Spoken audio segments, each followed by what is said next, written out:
E aí, pessoal, tudo bem com vocês? Muito prazer, meu nome é Eudênia Silva e sejam bem-vindos a mais uma aula de religião. Aê! E hoje nossa aula tem um assunto maravilhoso de uma pessoa incrível que realmente fez história. Então, sem muita demora, vem com a tia.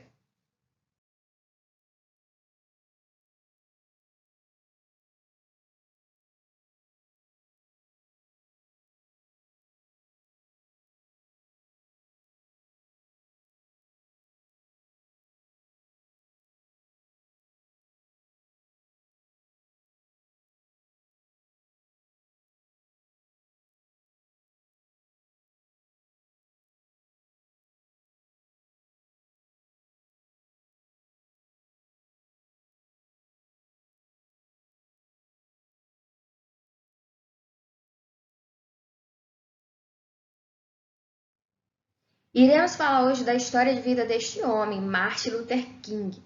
Um grande ícone, né? Uma grande figura lá do século XX.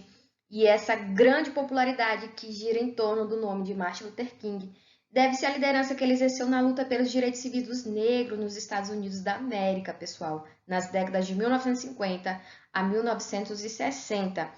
Ele possuía aí uma grande capacidade de discursar em público e de agregar um grande número de pessoas em manifestações pacíficas contra as leis da segregação racial que existia nos Estados Unidos por volta desses anos aí, 1950 a 1960.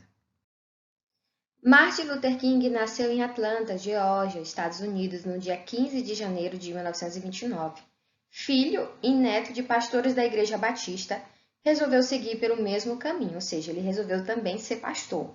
Em 1951, formou-se em teologia na Universidade de Boston, convertido em pastor em 1954. Martin Luther King assumiu a função de pastor em uma igreja na cidade de Montgomery, no Alabama. A luta pelos direitos dos negros. Viveu durante sua infância e adolescência a política segregacionista, que imperava no estado de Atlanta. Por isso, desde o início de sua carreira, King foi um ativista dentro do movimento negro que lutava pela igualdade civil entre negros e brancos. Então, pessoal, desde a sua mais tenra idade, desde a sua infância, o Martin ele já via isso, a discriminação pela população negra.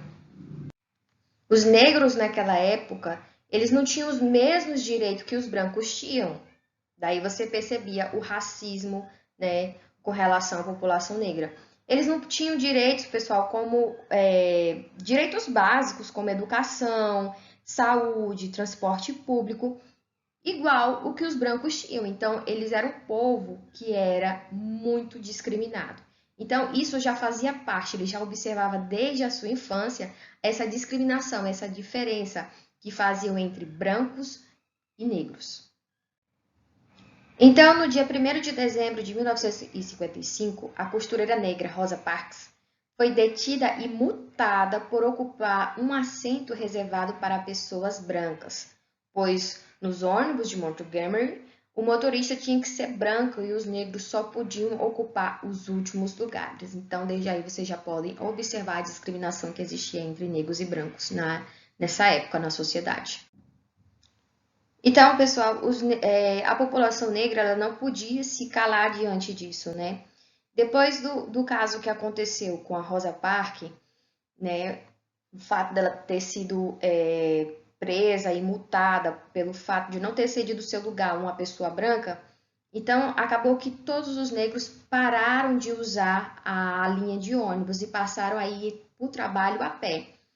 Então, assim, esse protesto silencioso, né, se pendurou por 385 dias, ou seja, mais de um ano. Os negros pararam de utilizar o ônibus e foram para os seus trabalhos a pé, caminhando. Isso acarretou o seguinte, pessoal. As empresas de ônibus de transporte, no caso, sofreram grandes prejuízos.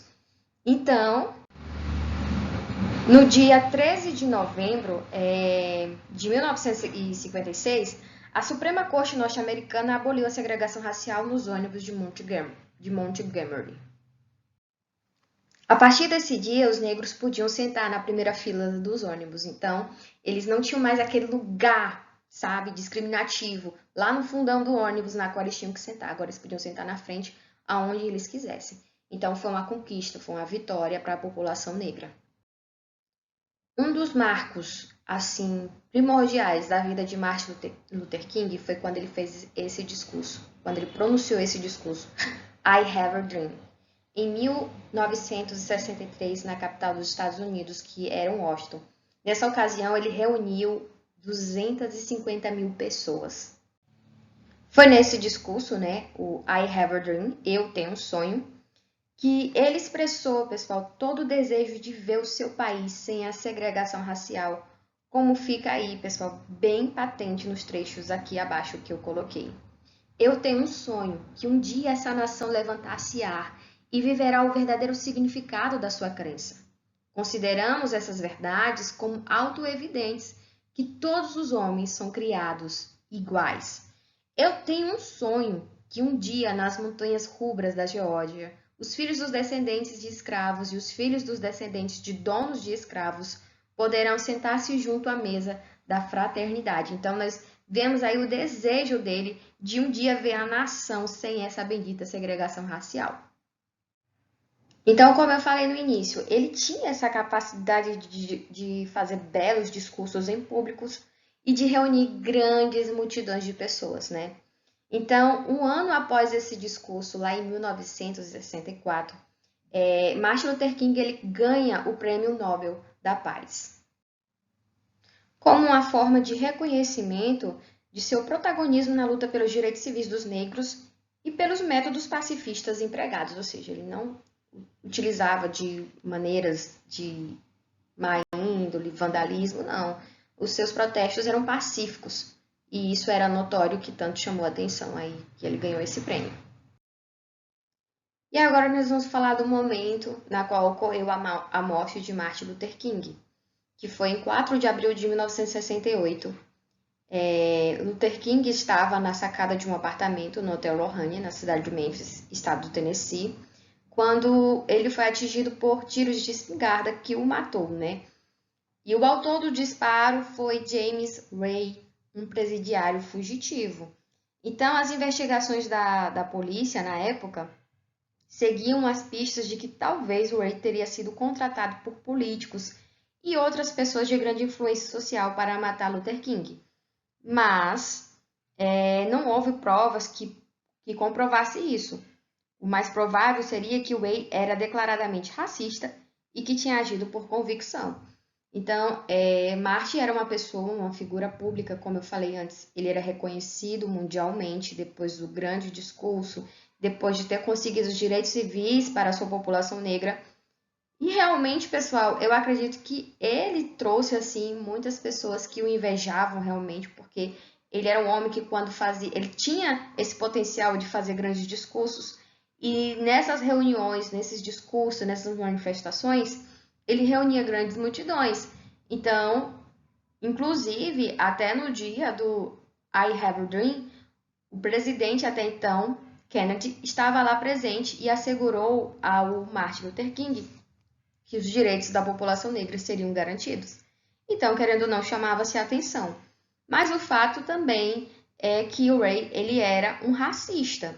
Então, se ele era racista, ele não queria ver os negros tendo os mesmos direitos que os brancos. Então, aconteceu que ele agiu por convicção própria e acabou tirando a vida de Martin Luther King.